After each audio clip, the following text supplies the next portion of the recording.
Magandang gabi po sa inyong lahat at ere po, ito po ay isang black diamond. Ines ko po kanina to, ipinainit ko sa sasilane, hindi po siya nabasag, ayan po, alang nagbago, lalo pa siyang parang kumikinang. Napakaganda po niya, oh. Kumikinang-kinang siya, hindi siya nagbago, ayan po, oh. Ayan po ang loob niya. Ayan.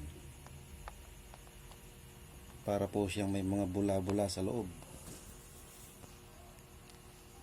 Ayan, napakatigas po niya.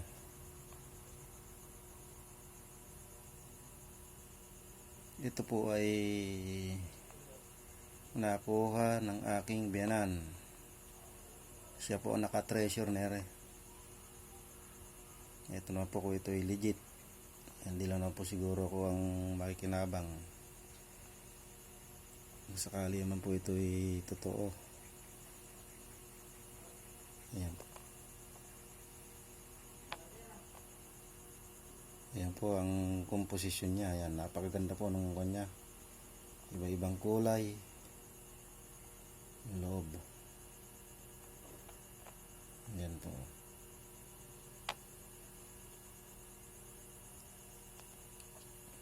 Itines ko na po ito kanina sa sasilane,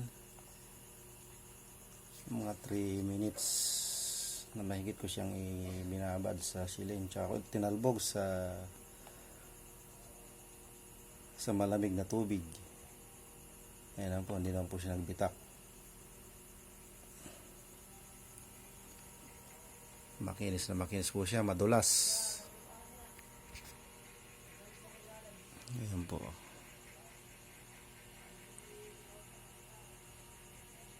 Yan po ang komposisyon niya, para siyang may mga alitap-tap sa loob.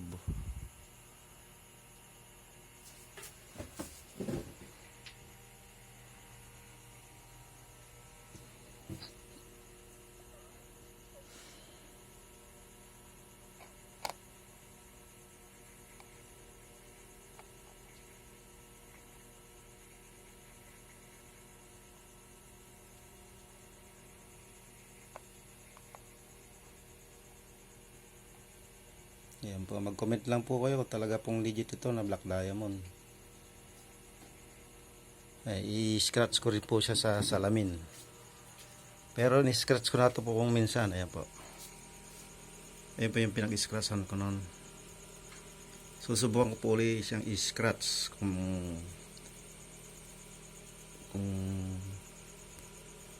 mag-scratch ulit siya. Ayan po. Na-scratch po sa salamin.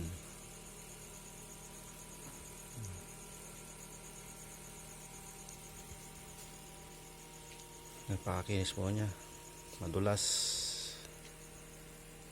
Ayan, may konting basag nga po ng konti kasi pinukpok po siya ng maso ng biyanan ko. Puti nga po nakita, tumalbog daw po ng malayo. Ayan.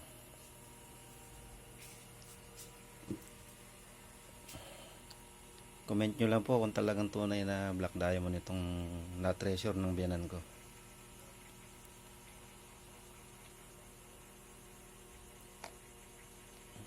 Ayan po siya. Ayan.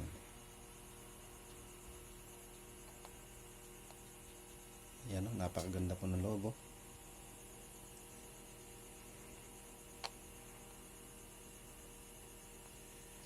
Itim na itim siya.